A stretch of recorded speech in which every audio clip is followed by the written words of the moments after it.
terça-feira de manhã, quem estava aqui no café da manhã, eu cantei um pouco dessa música, Aleluia. desse louvor. Deus viu. Entre os irmãos aqui, claro que eu não tenho voz para cantar, nem o dom do canto. Eu canto muito bem no canto. Mas o que eu falei para os irmãos é que em 2015, 2016, por aí, eu estava vivendo um tempo de muita tristeza na minha vida. Muitas derrotas aconteceram. Eu via as pessoas vivendo o sobrenatural, pessoas vivendo bem. E na minha vida, naqueles dias, coisas muito ruins tinham acontecido. Tinha acontecido a morte do Rafa, do meu filho. E era um tempo difícil. Eu estava num culto, e eu me lembro que o culto estava lotado, era muita gente. Eu estava mais ou menos no canto esquerdo da igreja. E eu estava vivendo um tempo de aflição. Um tempo de esquecimento, as pessoas esqueceram da gente. Não os amigos, mas as pessoas que cuidavam da gente. E começaram a ministrar esse louvor, Luan. Aleluia. E na minha vida sempre teve muitas promessas de Deus. Deus sempre usou pessoas para falar comigo. Deus sempre falou coisas maravilhosas que iriam acontecer. Coisas que hoje estão acontecendo, foram profetizadas antes. Nós somos resultados de profecia, nós somos frutos de profecia. A igreja, a família Aba tem esse culto profético por causa que cremos na profecia. E sem eu falar nada para o Luan, porque ele não vem na terça, da onde você tirou para cantar esse louvor? Do Espírito Santo. Mas eu vi, Luan, que alguns estavam adorando e outros estavam assistindo. Mas nós vamos repetir essa canção. Aleluia. E você vai pegar para você. Porque você tem a marca da promessa. Qual que é a marca da promessa? Aleluia. É o Espírito Santo. E Deus é fiel para cumprir todas as promessas sobre a tua vida. E se alguém aqui não tem promessa, eu quero te prometer da parte de Deus nessa hora, em nome de Jesus. O teu deserto está chegando ao fim, a vitória está chegando, sabe por quê? Porque Jesus venceu a morte, Jesus venceu o inferno, Jesus passou pela cruz para que você não precisasse passar. Ele veio para te dar vida e vida em abundância. Então eu quero profetizar sobre a tua vida, vida em abundância sobre a tua casa, sobre o teu lar, no teu trabalho, em todas as áreas da tua vida, o agir de Deus sobrenatural. Se você não tinha, você já tem a marca da promessa. E você pode cantar como se fosse você cantando ao Senhor.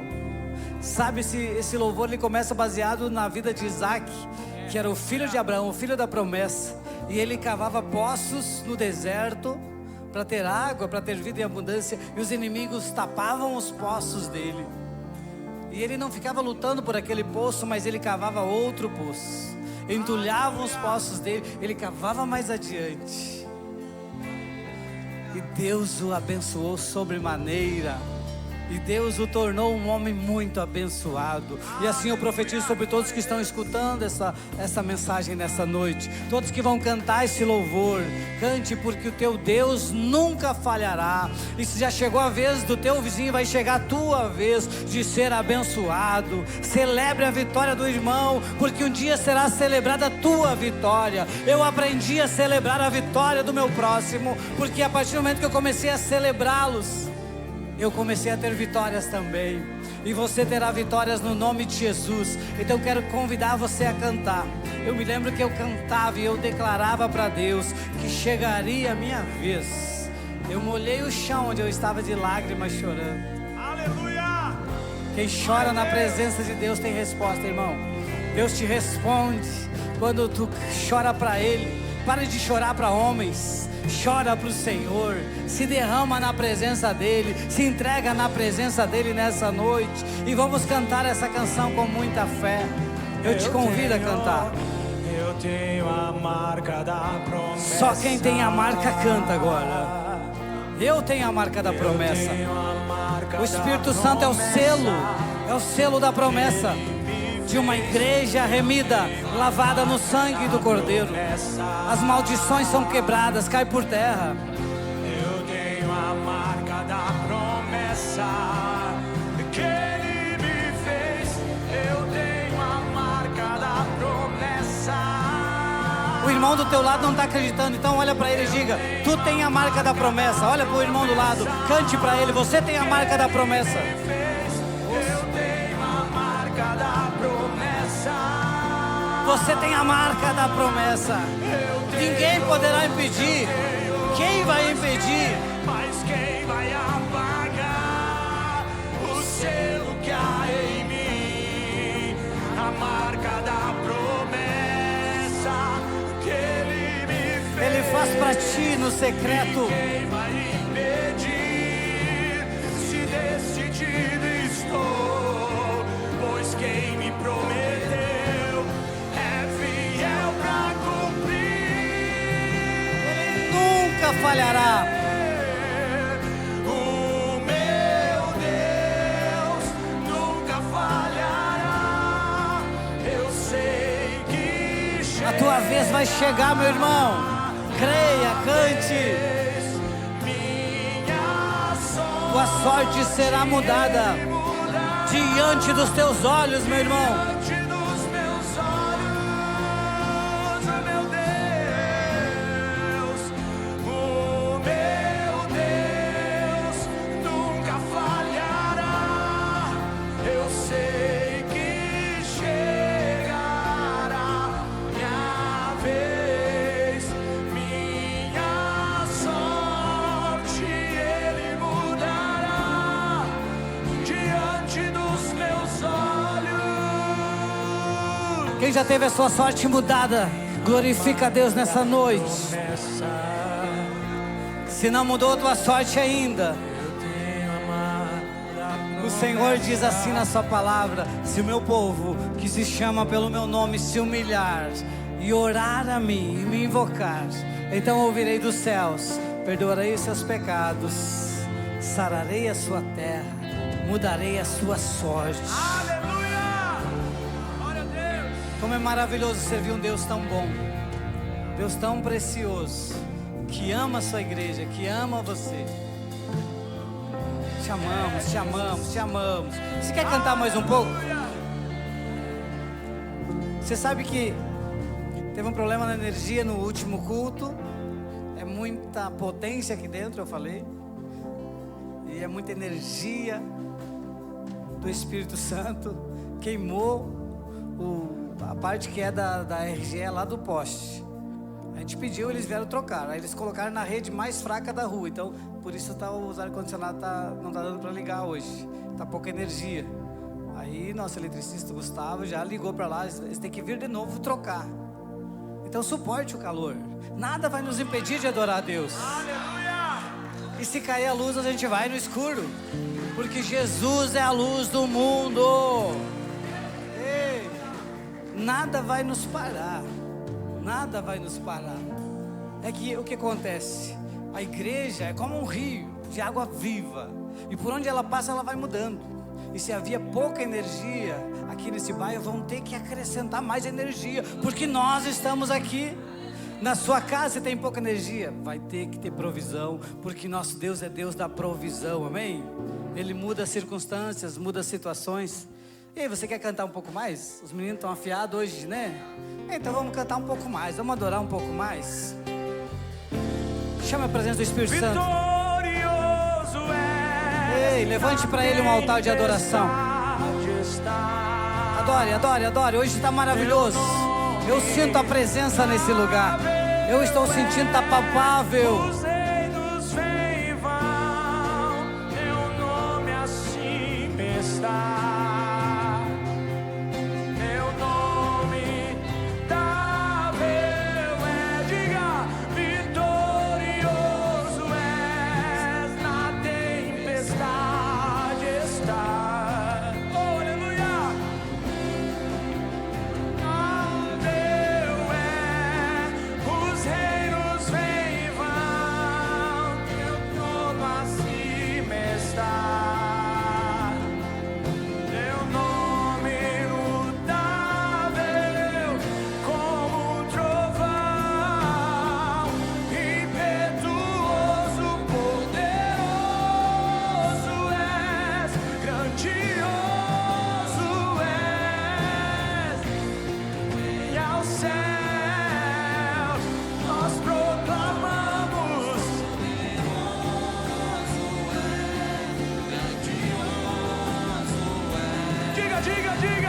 como um trovão. Poderoso és, grandioso és, que vem aos céus, nós proclamamos. Poderoso és, grandioso és. Oh, te adoramos, Senhor, engrandecemos o teu nome neste lugar. Oh, tu és tudo, tu és tudo, tu és tudo, Senhor. Aleluia. Te adoramos, Jesus. Recebe nossas vidas no teu altar. Agora fala conosco pela tua palavra. Espírito Santo, muito obrigado, porque o Senhor está aqui, movendo corações, realizando o teu querer. A tua vontade é perfeita e agradável. Por isso que a tua vontade prevaleça em nossas vidas. Em nome de Jesus, amém e amém. Glória a Deus. Você está feliz nessa noite? Obrigado, irmãos da adoração. Pode sentar, igreja, tome seu assento. Bem-vindo ao avivamento, bem-vindo a esse culto de poder de Deus, de presença de Deus. Como é maravilhoso, né? Eu estava ali adorando a Deus, lembrando do primeiro amor, lembrando dos primeiros tempos de fé. E a Bíblia nos chama sempre a voltar ao primeiro amor, né? Tenho, porém, contra ti, é uma das advertências que Jesus manda para a igreja, lá em Apocalipse, para uma das igrejas. Tenho, porém, contra ti que abandonaste o teu primeiro amor. Volta à prática das primeiras obras. Então, como é bom adorar a Deus, como é bom essa entrega no tempo do louvor. E agora, a entrega da atenção para a palavra, né? Que Deus fale conosco pela palavra. Quem nos visita pela primeira vez, tem alguém que visita nós pela primeira vez aqui? Hoje, ninguém é a primeira vez, está todo mundo em casa. Hoje é um culto que nós vamos falar de doutrina, porque só os de casa e quem nos assiste. Então nós vamos instituir doutrinas agora. A partir de hoje, as mulheres vão sentar desse lado, os homens desse. Ah, não concordaram. O Charlie não vai dar, o irmão não concordou, tá, irmãos? Tô brincando com você. Quem pode se converter? Quem pode ter uma vida transformada por Cristo? O homem bom, o homem mau, o pior dos homens, o melhor? Quem precisa de Jesus? Quem pode ser, além de converter, quem pode ser usado por Jesus para obras maravilhosas? Quem pode ser usado para obras maravilhosas de salvação? Crê no Senhor Jesus, será salvo tu e a tua casa. Muito bem, nós queremos hoje olhar um pouquinho, mergulhar na vida de um dos apóstolos. Um como nascido fora do tempo, um que chegou mais tarde, mas um que fez um estrago muito grande no reino das trevas. E talvez você que está olhando para o teu irmão aí do teu lado, pensa, ele já devia estar fazendo estrago no reino das trevas. Você não sabe que esse irmão, essa irmã ainda pode aprontar, pode fazer. Abra sua Bíblia, Atos capítulo 9. Uau! Atos capítulo 9, Atos capítulo 9. Atos capítulo 9.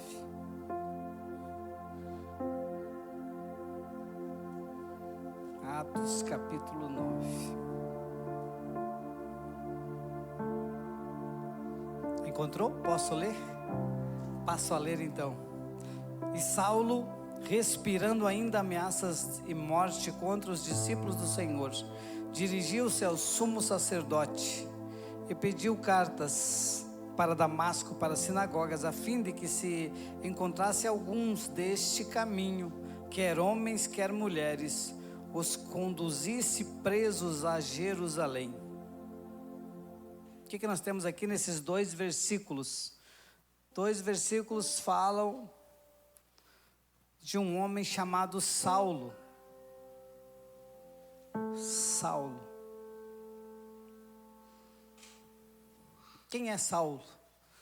Alguém que está respirando ameaças de morte contra os discípulos do Senhor. O que seria respirar ameaças de morte? O Atos capítulo 9, desde o capítulo 6, é o início da igreja. A igreja cristã está iniciando. Atos capítulo 1, Jesus ali está prometendo, orientou os discípulos a ficarem reunidos até que fossem revestidos de poder do alto.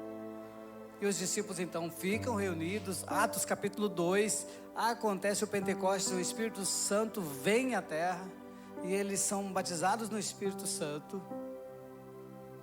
E aí, logo em seguida, Atos capítulo 2 vai falar do discurso do apóstolo Pedro, um pescador que Jesus o encontrou e que Jesus usa o barco dele, que Jesus chama ele para ser pescador de homens. E ele segue Jesus, e todos nós conhecemos algumas falhas do apóstolo Pedro. Por exemplo, um momento em que Jesus repreende que ele está sendo usado por Satanás. Ele: afasta-te, Satanás. Quando Pedro tenta dizer: Jesus, você não vai morrer, nós não vamos deixar você morrer. Pedro também diz para Jesus que jamais negaria o nome de Jesus. E, no entanto, ele nega Jesus. Ele diz 3 vezes que não conhece Jesus. Esse é o apóstolo Pedro, o líder da igreja. Mas Jesus não desiste de Pedro. Você conhece a história. Jesus vai atrás de Pedro, chama ele de volta, pergunta se ele ama 3 vezes. Tu me amas? Então negou 3 vezes, teve 3 vezes a oportunidade de dizer que amava Jesus. É chamado de volta, junto com mais de 500 pessoas.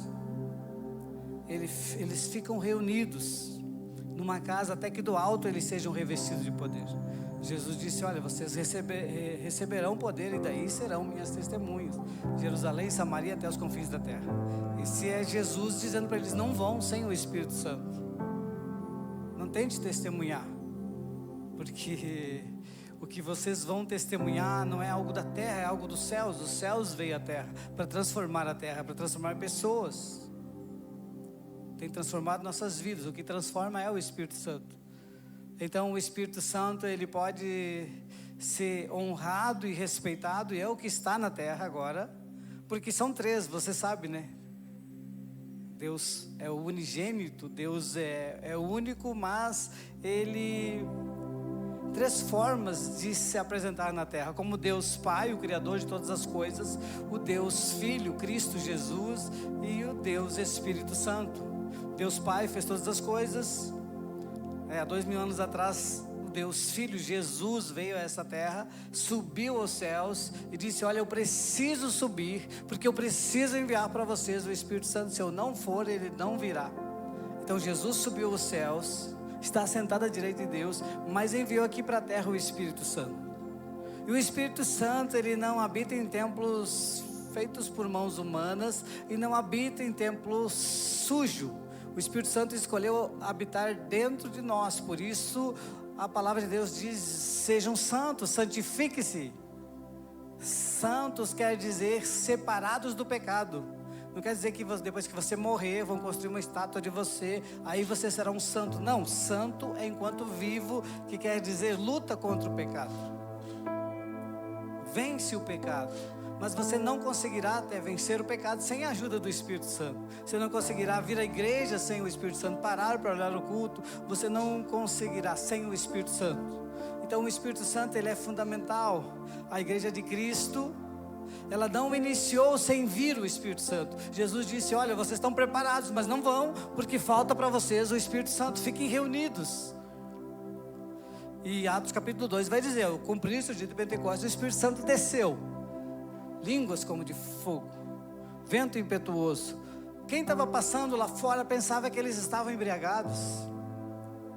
Mas aí já tem o primeiro discurso do velho Pedro.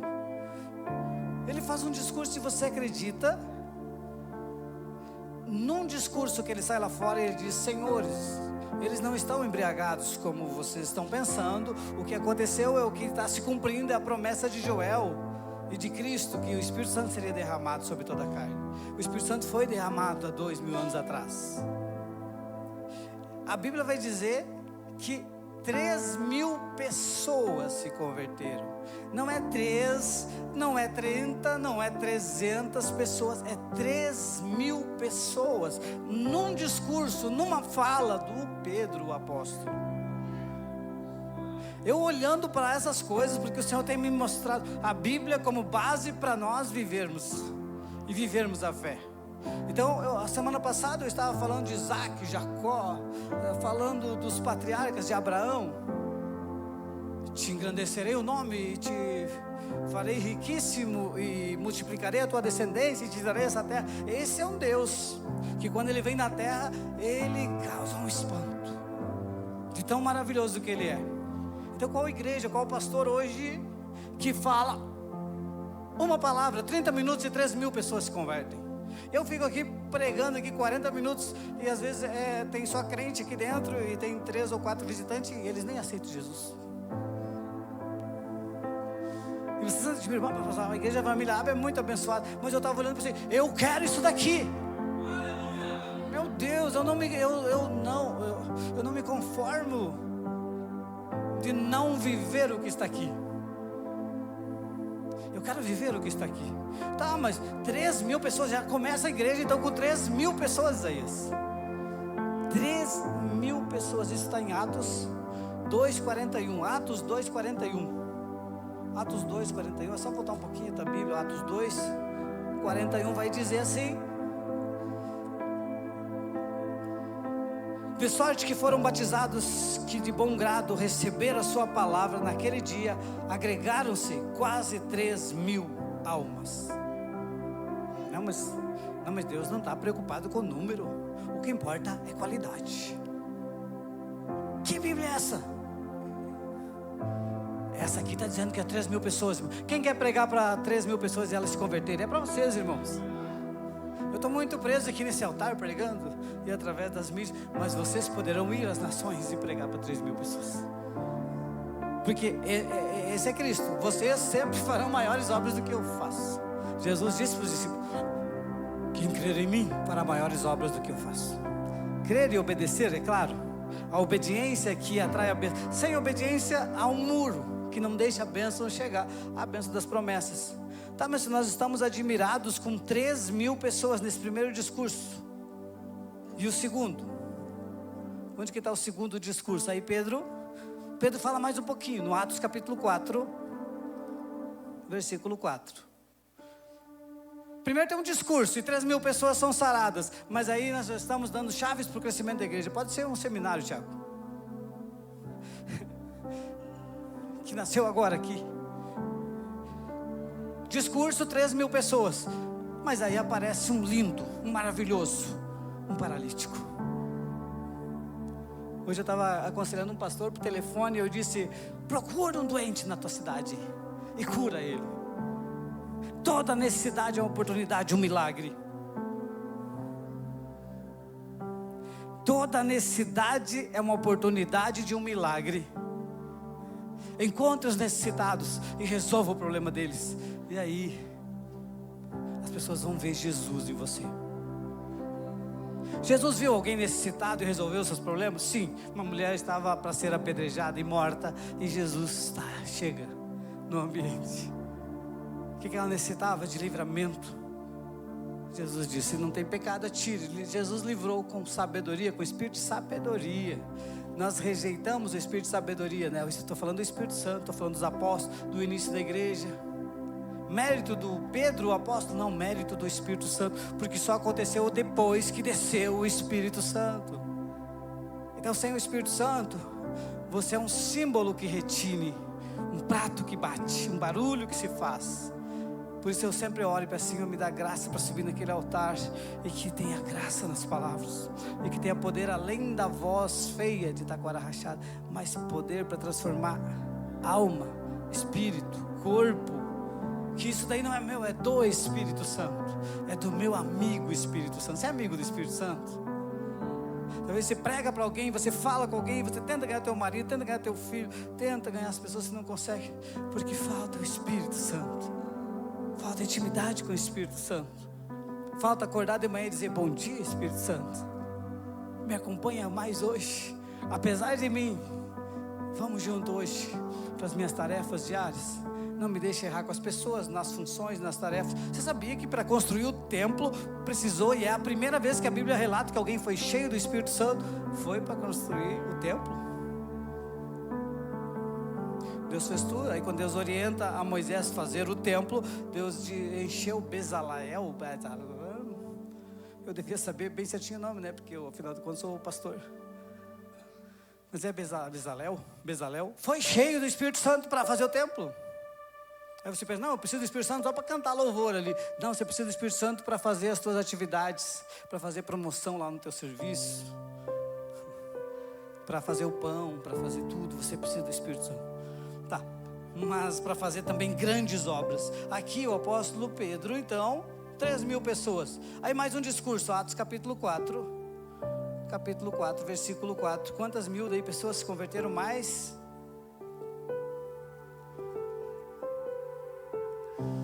Atos 4:4.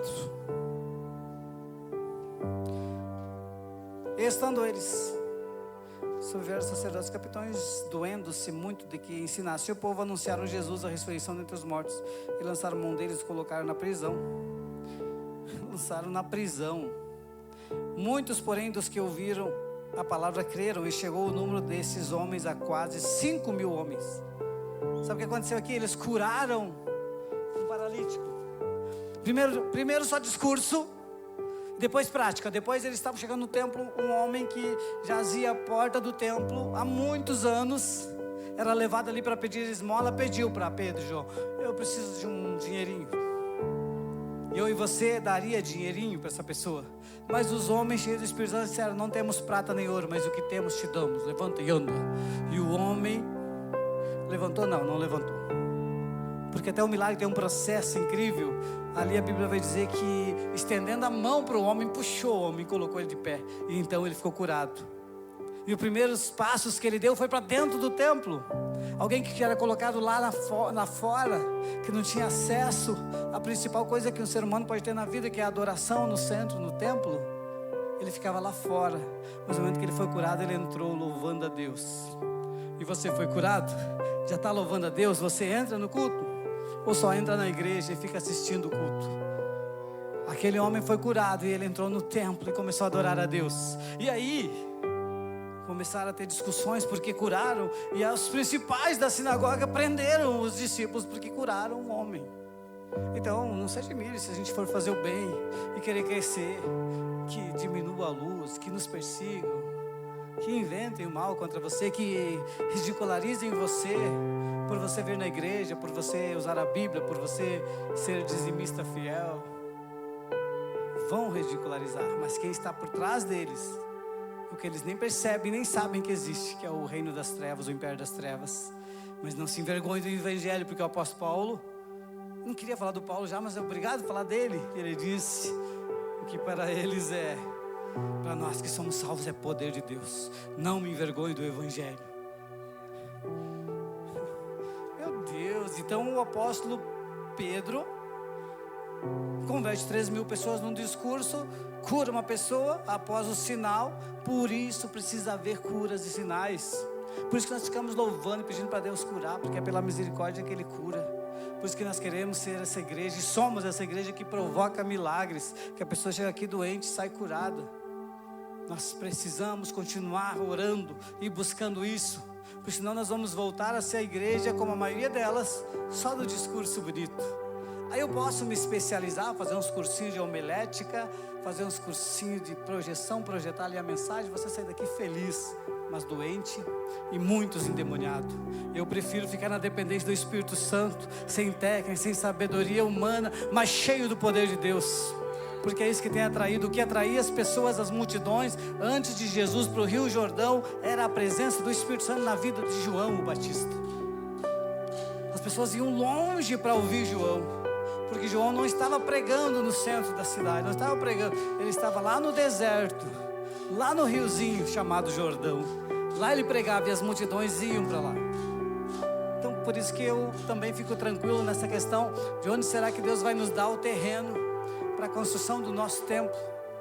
Pode ser nos desertos também, porque o povo vai até lá. Onde tem presença, o povo vai. As multidões iam para ouvir João Batista. Mas aqui, eu li sobre a conversão do Saulo. Eu estou falando de Pedro e de João. Eu estou falando dos discípulos, porque a igreja já havia começado. Jesus veio a essa terra e ele veio para fazer discípulos. E dos 30 anos aos 33 ele ficou ensinando. E ele fez 12 apóstolos. Um deles o traiu. Judas, o traidor. O amigo Judas, o amigo de Jesus. Lembra que Jesus disse para ele: ei amigo, com um beijo traz o teu mestre. Chamou de amigo. Judas traiu, então voltou para 11. Mas Jesus completa a obra, sobe, envia o Espírito Santo como havia prometido. Todas as promessas de Jesus se cumpriram, sabia? Só falta uma única: o voltar, buscar a sua igreja. E você se dá o direito de achar que não vai vir. Virá. Um abrir e piscar de olhos, o Senhor virá. Você esteja preparado, meu irmão, esteja preparada. Você tem que amá-lo aqui, senão você não vai, não tem por que estar com ele lá. Mas a gente ama ele, ama de verdade. Então aqui, os discípulos estão fazendo a obra, mas já começa a perseguição. O Atos capítulo 6 vai dizer que eles precisam estabelecer diáconos para servir as mesas, para atender as viúvas, os órfãos, porque os apóstolos iam se dedicar para a palavra e a oração. É isso que está lá em Atos capítulo 6. Vão se dedicar ao jejum, palavra e oração.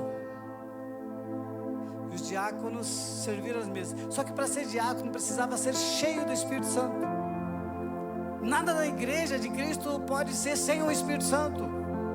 Eu sei que está em alta, as grandes igrejas usam voluntários, aí voluntários para tudo, pode ser de qualquer jeito, pode não ter se convertido. Mas na Bíblia vai dizer que a igreja iniciou, para os simples detalhes da igreja, precisava ser cheio do Espírito Santo. Então o diácono voluntário, que serve nas mídias, onde quer que você sirva, seja cheio do Espírito Santo, porque você pode servir muito na igreja, mas não acessar o reino dos céus e não entrar nos céus, porque não tem o Espírito Santo. Precisamos ser cheios do Espírito Santo. O que acontece ali é que eles elegem os diáconos, e dentre eles um jovem, muito querido e amado, mas cheio do Espírito Santo, chamado Estevão. E Estevão prega o Evangelho e realiza sinais e maravilhas, cura pessoas, porque o dom de curar é para a igreja, não é para uns, é para quem crer. Quem crer em Cristo fará maiores obras do que ele faz. Não é os títulos farão, os 5 ministérios farão. Cristo estabeleceu os 5 ministérios, e Ele mesmo chamou uns para apóstolos, uns para pastores, evangelistas e mestres. Sim, para a organização da igreja, porque a igreja é uma igreja, mas ao mesmo tempo é um exército do reino. Então tem uma organização, uma hierarquia. Mas o curar enfermos, o salvar cativos, o anunciar é para todo aquele que crê, todos que creem. Então, meus irmãos, eles prendem Estevão. E eles ainda não eram chamados de cristãos, os discípulos de Jesus. O nome da religião era os do caminho. Você sabia que antes de sermos chamados cristãos, a Bíblia vai dizer que eles chamavam os seguidores de Cristo os do caminho? Sabe por quê? Porque Jesus disse lá: eu sou o caminho, a verdade e a vida, em João 14:6. Ninguém vai ao Pai a não ser por mim. Então ele dizia: você é do caminho também? Então vamos te prender, porque você está pecando contra Deus. Prenderam Estevão e trouxeram, e a condenação na época era morte por apedrejamento, porque ele estava blasfemando contra o Deus de Israel. Então, em nome de Deus, eles matavam os crentes. Que confusão, não é verdade? Em nome de Deus matavam os cristãos, que não eram chamados cristãos, mas os do caminho. E a Bíblia vai dizer em Atos capítulo 6, lá já no 7 ali, tem o discurso de Estevão, é lindo, olhe lá e você vai aprender muito sobre a Bíblia. Só o discurso de Estevão na frente das pessoas que iam apedrejá-lo, ele cita toda a Bíblia para eles, desde os tempos de Moisés. Mas mesmo assim, eles têm o coração endurecido, eles não têm o Espírito Santo para entender a obra, e eles pegam nas pedras E a Bíblia vai dizer, e eles apedrejam Estevão e matam Estevão. Mas Estevão, antes de morrer, não está vendo eles ali, está vendo os céus abertos. Jesus está à porta dos céus, a escada, os anjos subindo, descendo. E então Estevão vê os céus na sua morte e pede que perdoe os que estão fazendo aquilo com ele. Mas os judeus, então, enraivados contra os do caminho, que eram os seguidores de Cristo, deixaram as suas vestes aos pés de um homem, de um jovem chamado Saulo, que consentia na sua morte, que queria ver Estevão morto. Em nome de Deus ele perseguia a igreja de Cristo. Tem gente que em nome de Deus persegue você. Então acostume-se com a perseguição. O cristianismo não é para gente fraca, não é para covarde, não é para tímido, não é para medroso. Ser cristão é ser corajoso, é enfrentar a sociedade, enfrentar as culturas, é enfrentar o mundo, o diabo e a própria carne. Ser cristão é morrer pelo próximo, é pegar a cruz e seguir. Ser cristão não é para qualquer um. Então Estevão morre glorificando a Deus. Saulo consentia.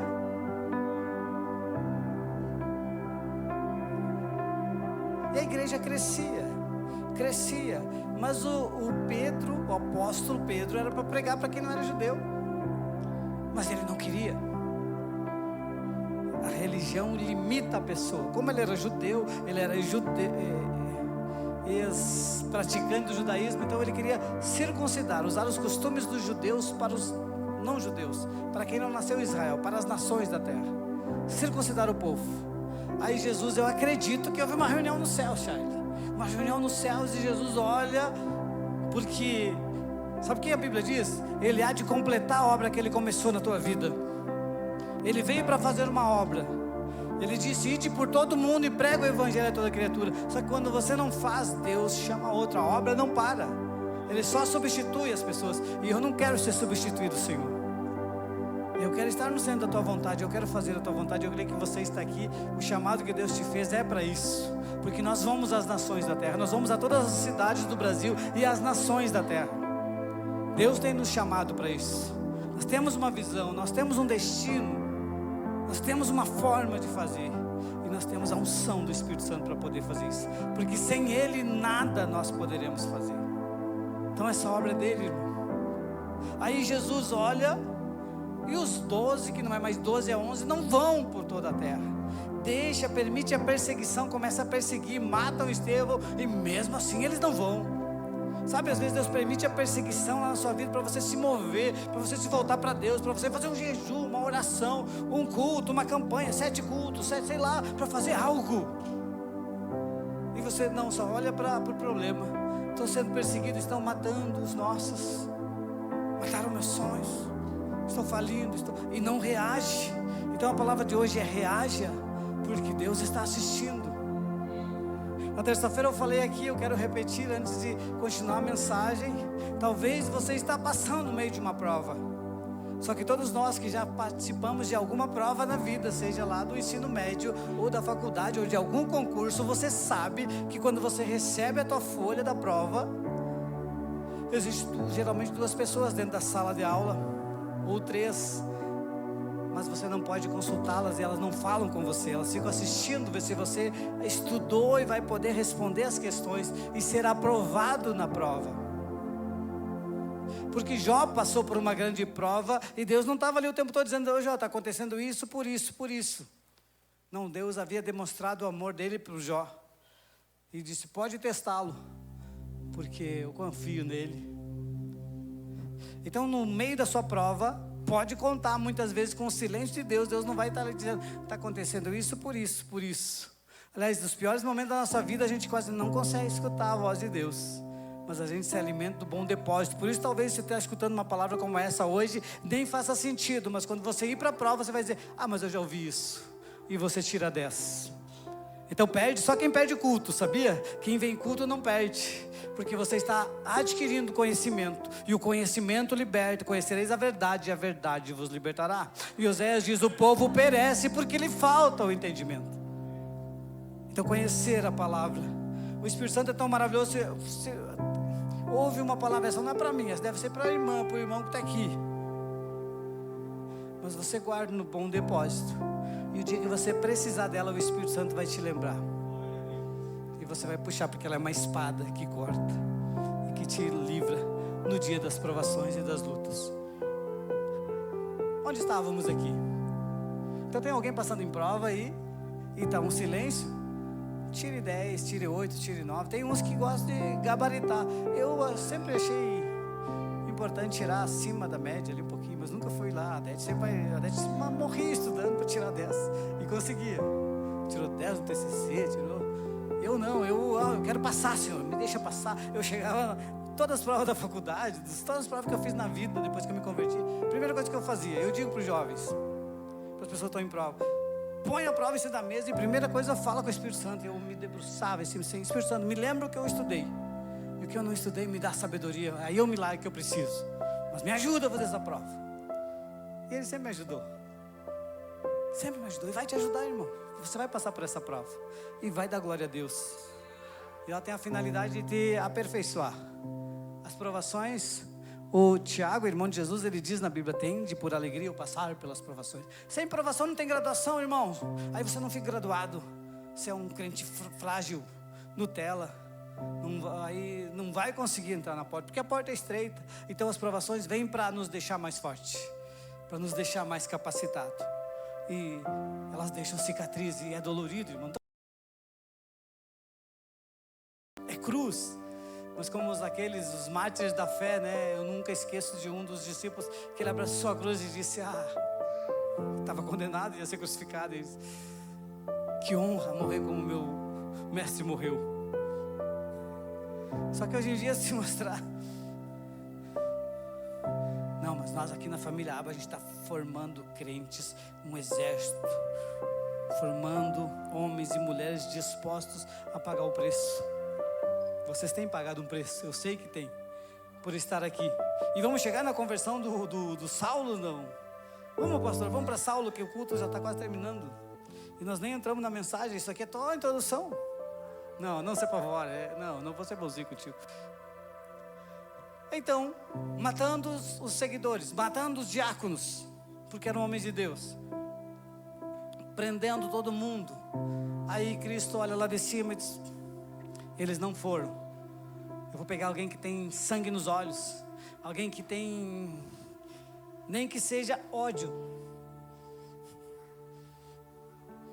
porque Saulo achava que prendendo e matando os cristãos, ele arrastava tanto homens como mulheres ou crianças para a prisão. Ele estava defendendo o Deus dos céus que ele acreditava. Então ele era um homem terrível para os cristãos, mas ele fazia para Deus. Então Jesus olha para ele e pensa assim, nenhum dos 11, nem Mateus, nem Marcos, nem Lucas, João, ninguém vai ter coragem de pregar para Saulo. Vou ter que ir pessoalmente. E essa oração você pode fazer. Talvez você conheça alguém que você pensa que é impossível de converter, ou talvez você mesmo, antes de estar aqui, era um Saulo. E nesse caso o próprio Jesus resolve vir, porque ele respirava ameaças de morte contra os do caminho. Respirando, a pessoa só pensava naquilo, o respirar e prender, caçar. Pediu cartas para ir a Damasco na sinagoga, a fim de encontrasse alguns do caminho, quer homens, quer mulheres, conduzisse preso para Jerusalém. Para quê? Para ser apedrejado. E indo no caminho, irmãos, aconteceu que chegando perto de Damasco, subitamente o cercou um resplendor de luz. Alex, uma música bem alegre, sabe por quê? Agora, uma música não, porque alguém estava em trevas, alguém estava com ódio, alguém era um perseguidor, alguém estava em pecado, consentia na morte dos inocentes. Mas de repente uma grande luz, um resplendor chega até ele. João capítulo 8 disse Jesus, eu sou a luz do mundo. Então quem está em trevas precisa do quê? De espancamento, de surra, de violência, de gritaria. Quem está em trevas precisa de luz. E essa luz é Jesus. Então quem está em trevas precisa de Jesus. Não negue a luz para quem está em trevas. Não esconda a luz dentro de ti mesmo, porque é impossível. Jesus disse, é impossível acender a luz e deixar debaixo da mesa. Ela tem que ser colocada em cima para iluminar o ambiente. E é por isso que nós, como igreja, como pastor, eu digo, você não pode estar escondido debaixo das mesas, atrás de máquinas das empresas, atrás de balcões, escondido, negando a luz para as pessoas.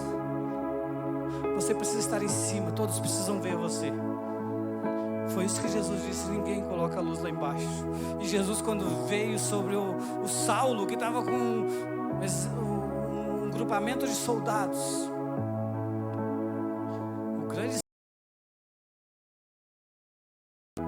mas um homem posicionado naquilo que ele acreditava, ele se posicionava, ele não era meio termo, ele não era meio crente, ele era perseguidor dos crentes, caçador de crentes.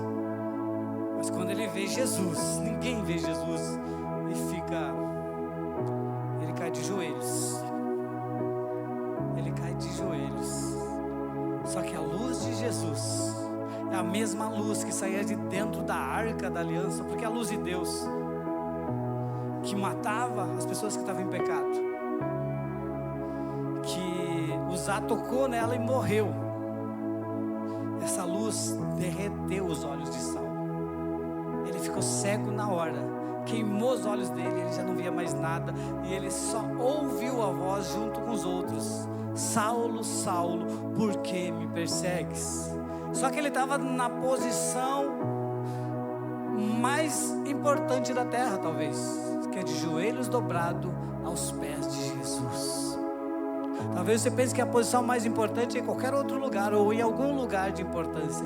Não existe lugar de maior importância que os pés do Senhor Jesus de joelho, porque ele ouve aquela voz: Saulo, por que me persegues? E é pegado pelas mãos, ele ficou cego. Eu vou ler, não vou contar, vou ler para você. E caindo em terra ouviu uma voz que dizia: Saulo, Saulo, por que me persegues? E ele disse: quem é, Senhor? Eu sou Jesus, a quem tu persegues. Duro é para ti recalcitrar contra os aguilhões. Sabe o que são aguilhões? Aquelas pontas de lança dos soldados. Ele conhecia de armamento, ele era, não sei a linguagem, chefe de soldados. Saulo era um homem muito importante, e ele conhecia de arma. Tanto que depois ele escreve sobre a espada, sobre o escudo, sobre o capacete, sobre as sandálias. Tudo é Paulo. Mas aqui Jesus diz para ele: você fica batendo na ponta dos aguilhões, você vai se furar todo. Você está batendo em Cristo. Se tem alguém batendo em Cristo aí que você conhece, talvez o próprio Cristo encontre com essa pessoa. Mas sabe como ele vai encontrar? Pode encontrar amanhã, através de você. Através de você, porque hoje Cristo conta conosco. Ele diz: eu estarei em vós, até eu estarei em vós. Então aqueles que batem em Cristo encontram contigo no dia de amanhã, em nome de Jesus, e tem a vida transformada. Só que nós nos valorizamos tão pouco, né? Nós somos os coitados. Não, nós temos Cristo em nós, a esperança da glória, a plenitude de Deus, a imagem perfeita da criação. Jesus está dentro de cada um de vocês, de cada um de nós. Você imagina quão grande é isso? Mas aqui tá, ninguém foi capaz, ele veio.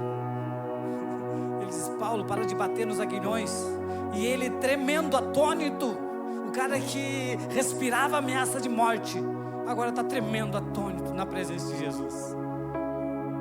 Meu Deus, que poder é esse? É o poder do reino de Deus, é chegado o reino de Deus.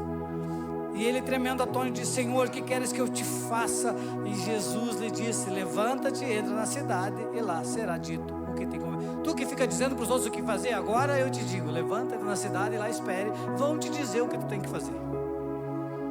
Tem uma das virtudes que, quando nós nos encontramos com Cristo, verdadeiramente nós ganhamos, é humildade. Humildade diante das autoridades de Deus, humildade diante de Deus, porque Deus dá graça aos humildes e rejeita aos soberbos. Então tem pessoas que gostam de crescer diante das pessoas. Não, cresça diante de Satanás, manda ele embora, se humilhe na presença de Deus. Sujeitai-vos, portanto, a Deus, e resisti ao diabo, e ele fugirá de vós. Tem pessoas que resistem a Deus e fogem do diabo. Você viu que é o contrário? A Bíblia diz: sujeitai-vos, portanto, a Deus. Obedeça a sua palavra. Sujeitar é obedecer, é crer, é amar. E resistir ao diabo, e ele fugirá de vós. Então, sujeite-se a Deus.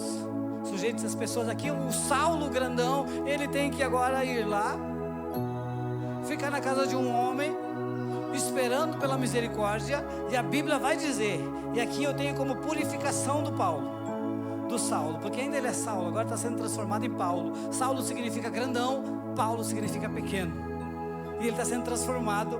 E a Bíblia vai dizer que ele faz um jejum, ele fica sem comer e sem ver e sem beber 3 dias.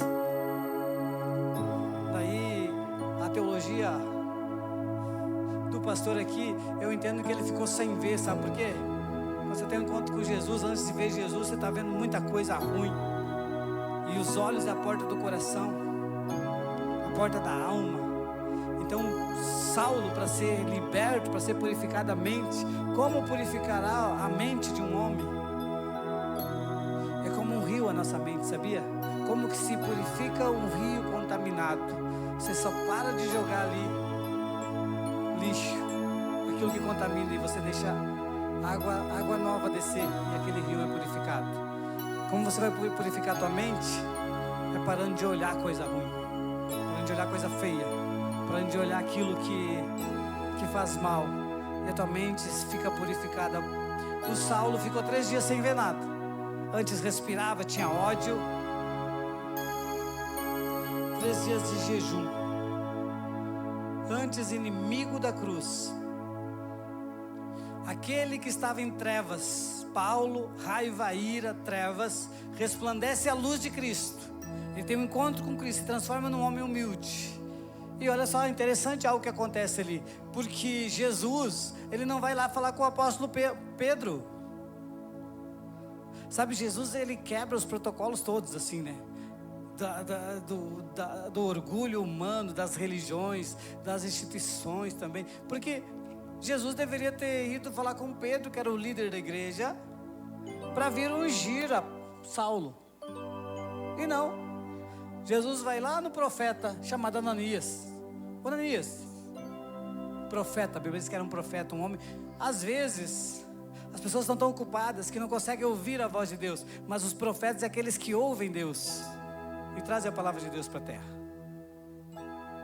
Os pastores geralmente são aqueles que ouvem o povo e levam para Deus as petições do povo.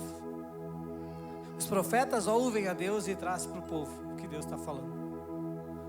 Então, aqui Ananias, ele... Olha, você precisa ir na casa do fulano, porque lá tem um homem chamado Saulo, e você vai orar por ele, e ele vai viver um milagre da cura. Vai curar os olhos dele, porque eu ceguei ele. A minha luz cegou ele. Estou falando na minha linguagem aqui. Jesus não foi nessas palavras que ele disse. Só disse, vai lá e ora por um homem chamado Saulo. E o profeta se amedronta, porque depois sabia que os discípulos todos, os 11, os apóstolos, eles não queriam receber Saulo, porque eles achavam que Saulo tinha fingido uma conversão, e na verdade queria prender eles e matar eles. Então Saulo sofreu muito também, porque ele começou a pregar o evangelho, ele chega em casa e começa a pregar, ele é rejeitado. As pessoas daquela cidade já tentam matá-lo, porque ele está falando de Cristo. Ele tem que fugir dentro de um cesto, fora do muro. Tudo isso a Bíblia relata. Mas os amigos também, os discípulos, não querem receber ele. E ele fica 14 anos esperando para ter uma reunião com o apóstolo. Aí que Paulo, já agora, que perseguia, é perseguido, ele começa a fazer tendas, começa a construir tesouros nos céus. Ele começa a fazer tendas, sobreviver daquilo, viver daquilo. Aí tem alguns que dizem, mas ele era apóstolo e fazia tenda. Não, ele fez antes de ser o apóstolo famoso, que pregava o evangelho, que foi preso pelo evangelho. Ele fazia tendas nesse percurso. Esses 14 anos que ele ficou, ele não podia mais ser aquele cidadão que ele era. trabalhando para Roma. Ele não podia mais ser um fariseu, agora ele era um cristão, então ele teve que trabalhar. Tem um tempo de espera, irmãos. Tem um tempo de deserto, tem um tempo de silêncio de Deus, tem o tempo da prova. Nós éramos perseguidores do Evangelho, aí nos encontramos com Cristo e já queremos voltar, e já queremos os melhores lugares, e já queremos estar... Não, Deus pega você, encontra você e guarda você. E quando Deus esconde você, ninguém acha. Mas quando Deus mostra você também, ninguém esconde. Não se preocupe com isso. No tempo certo, Deus vai te colocar no centro do propósito dele. Só tem que ter obediência e humildade para reconhecer e saber aguardar o tempo. O tempo de Deus, o teste do tempo. Ninguém é aprovado sem passar pelo teste do tempo da espera. Assim está o apóstolo Paulo, esperando até o Barnabé discipular ele. É quando eles vêm para a reunião lá em Jerusalém, 14 anos depois. Todo mundo conhece o Barnabé, o homem que vendeu tudo que tinha e trouxe para os apóstolos. Você conhece a história, Atos capítulo 4. Mas Saulo, será que se converteu? Será que ele ainda quer prender a gente? Mas não. Ali estava o maior apóstolo de todos. Fora do tempo, não esteve junto com Cristo nos 3 anos, não esteve na comunhão de Cristo, era um perseguidor de Cristo. Então, meus irmãos, isso nos mostra que aquela parábola que Jesus conta dos trabalhadores, um chega de manhã e ganha o mesmo valor daquele que chegou às 5 da tarde, trabalhou só 1 hora, os que chegaram de manhã, mas não é justo pagar o mesmo valor que está pagando para nós. Aí Jesus diz, mas se o coração do dono da vinha é bom, o que tu tem com isso? Porque às vezes a gente quer se meter na vida do irmão, mas não é justo. E Jesus teve essa conversa também com o próprio Pedro, né? Quando ele disse, vocês vão morrer, vocês vão todos perecer. E aí Pedro disse, e o João? Não vai acontecer nada com ele agora? Tá do lado dele, é Jesus. Aí Jesus disse, olha, cada um cuida da sua vida. Assim, na nossa palavra, né? Deus tem preparado algo especial para cada um de nós. Deus tem preparado algo especial. Saulo se transforma no maior apóstolo, porque é o apóstolo dos gentios. E como pregar o evangelho? Aí você sabe a experiência que ele diz, sabe, lá em Romanos, quando ele escreve, tudo posso suportar, todas as coisas cooperam para o bem daqueles que amam a Deus. Eu já tive fome, já fui honrado, já fui desonrado. Tudo posso naquele que me fortalece. Mas Paulo, que eu finalizo o culto de hoje com uma das cartas de minha preferência do apóstolo Paulo, é impossível dizer, porque todas elas são dotadas de muita sabedoria. Porque Paulo era o homem mais culto, que tinha mais formação também.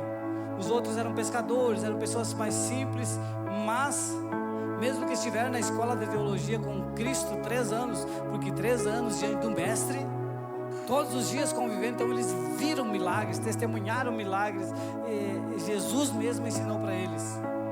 Então quando Jesus subiu, eles já tinham 3 anos de graduação. Só que Paulo era diferente. Paulo escrevia, ó profundidade das riquezas, tanto da sabedoria como do conhecimento de Deus, quão inescrutáveis são os teus desígnios. Paulo diz, teve um homem que foi ao 3º céu. Paulo nos diz que tem mais de um céu, 3 céus. Fui ao 3º céu, vi coisas inefáveis, que palavras humanas não iriam escandalizar as pessoas. Então não dá para citar as coisas que eu vi. Esse é o Saulo, o perseguidor, aquele que respirava ameaças de morte.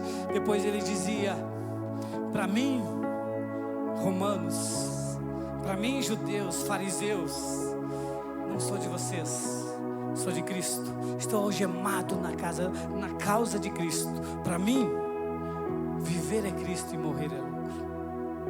Ele chega a essa condição, dessa paixão, que ele diz, eu quero ir pregar no homem mais importante do mundo. Foi assim que Paulo decidiu. Como tu vai pregar? Vou pregar em Roma, para o Nero. Na época, o Império Romano. Vou pregar para o imperador, mas para chegar lá não tem como. Vou ser preso, vou ir preso, porque eles vão me levar, quero ser julgado. Aí ele usou a cidadania romana. Paulo tinha duas cidadanias. Então é isso que você vai ver. A última viagem missionária, Paulo está preso e sendo levado para Roma, porque ele queria ser julgado, porque ele queria pregar. Meu Deus. Aí ele é algemado, ele preso, o barco naufraga na ilha Malta. O que acontece ali? Ele cura um homem, o chefe da tribo, abre uma igreja, deixa a igreja. Aí ele vai para outra cidade, preso, faz um milagre ali, abre uma igreja. E Paulo foi abrindo igreja. E depois ele está preso porque ele precisa ter tempo. Eu até entendo porque Paulo estava preso, porque Jesus ele tinha que fugir da multidão, porque a multidão onde ele estava, estavam ali para escutá-lo. E Paulo já estava assim. Então Paulo preso, ele tinha tempo de escrever a carta aos Romanos, a carta aos Efésios, a carta aos Coríntios, a primeira carta, a segunda carta, a terceira, a Timóteo, a Tito. Escreveu carta para todo mundo, escreveu carta para a família Abba. Porque ele diz em Romanos 8 ali: temos o Espírito pelo qual clamamos, Abba, Pai. Meu Deus, que apóstolo é esse? Que homem é esse? Não, irmãos, o homem não prestava. Sabe o que tem nele? Ele é um vaso de barro, assim como eu e você. O que tem nele é um tesouro precioso, que é o Santo Espírito Santo, que veio e mudou Saulo para Paulo, que muda as pessoas. É o Espírito Santo que muda o seu marido, a tua esposa. É o Espírito Santo que vai fazer de ti um grande ou uma grande mulher de Deus. Por isso toda a reverência ao Espírito Santo. É o Espírito Santo. Aí no Espírito Santo, o apóstolo Paulo em 1 Coríntios diz: ainda que eu tivesse o dom de profetizar e conhecesse todos os mistérios, ainda que eu tivesse tamanha fé a fim de ter o meu corpo queimado, doasse os meus bens aos pobres, se não tivesse amor nada seria. Porque o amor é paciente, o amor... Eu não vou ficar repetindo porque eu queria chamar os irmãos do louvor, porque eu acho que o que interessa para você mesmo é o que o apóstolo Paulo escreveu em Efésios capítulo 6. Deixou uma lembrancinha para você. Efésios 6:13. Lembra que eu falei que ele era chefe de soldados? Ele era um homem importante, cidadania romana, cidadania fariseu dos fariseus. Quando ele manda... Tem uma das cartas que ele manda, uma carta de apresentação de quem ele era. Fariseu dos fariseus. Um homem que conhecia toda a lei, que praticava toda a lei. E ele conhecia de guerra. O conhecimento do apóstolo Paulo, que o Espírito Santo deu para ele. Por exemplo, ele disse assim: olha, a vossa guerra, a tua guerra não é contra carne e sangue, mas é contra principados e potestades nas regiões celestiais. Aí por isso ele diz: tomai, portanto, toda a armadura de Deus, para que possais resistir no dia mau, e havendo feito tudo, ficai firmes. Estais, pois, firmes, tendo cingido os vossos lombos com a verdade, vestida a couraça da justiça. Aí só por fé você, porque é culto profético, fica recebendo isso. Fica recebendo isso. Levante-se em pé, como um exército. Levante-se em pé agora. A gente está finalizando o culto, mas eu quero profetizar essas palavras do apóstolo Paulo para você. Lembra que nós queremos viver a Bíblia, fazer o que eles fizeram? Porque Jesus disse: olha, quem crer em mim fará maiores obras. Se eles creram, eu creio também. Se foi possível, é só dizer: faz de novo, Jesus, faz através de nós. Faz através de nós. Estai firmes, cingidos os vossos lombos com a verdade. Nunca mais minta, irmão, nem de brincadeira. Tenha a verdade como fundamento na sua vida. A couraça da justiça, não pratique injustiça. Calce os pés na preparação do evangelho da paz, tomando sobretudo o escudo da fé. O escudo da fé. Vai ficar doente, vai perder o emprego, vai ter crise. Não vai ter, em nome de Jesus. Eu vou comer o melhor dessa terra, eu tenho Jesus comigo. É o escudo da fé, que é capaz de não deixar nenhum dardo entrar em você. Tomando sobretudo o escudo da fé, com a qual podereis apagar os dardos inflamados do maligno. Tomai também o capacete da salvação, a espada do Espírito, que é a palavra de Deus. Receba então o capacete da salvação, receba o escudo da fé, receba a palavra de Deus nessa noite como espada de guerra para a tua vida. No nome de Jesus, prepare os teus pés para pregar o Evangelho em todos os cantos desse mundo. No nome de Jesus, use o capacete para não deixar dúvidas entrar na tua mente. Todas as guerras são vencidas na mente, meu irmão. Por isso o capacete da salvação vai embora toda ansiedade, toda depressão, todo mal. E você está selado com o capacete de que você é salvo, que você é de Cristo e o maligno não pode tocar em você. E ainda assim, versículo 18: orando em todo o tempo, com toda oração, súplica no Espírito, vigiando nisto, com toda a perseverança. Obrigado, Jesus, porque nós temos o capacete da salvação, a espada do Espírito, a couraça da justiça, o cinturão da verdade. Em nome de Jesus, em nome de Jesus, que a tua igreja seja um soldado valente, guerreando, Senhor Deus, combatendo o bom combate, como o apóstolo disse ao final da sua vida: completei a carreira, combati o bom combate, guardei a fé. No nome de Jesus, amém e amém. Quantos recebem essa palavra? Há uma promessa de Deus espiritual de que você receberia toda essa armadura. Então, irmãos, as ferramentas do cristianismo não é uma cadeira de praia, nem uma rede, nem uma tela de televisão para você desfrutar. A ferramenta do cristianismo não é uma sandália havaianas, não, é a sandália da preparação do Evangelho. É uma armadura de soldado, porque o apóstolo, o Espírito Santo sabia que você estaria em guerra todos os dias contra as trevas. Você precisa ter o capacete da salvação, a espada, a couraça, o escudo da fé.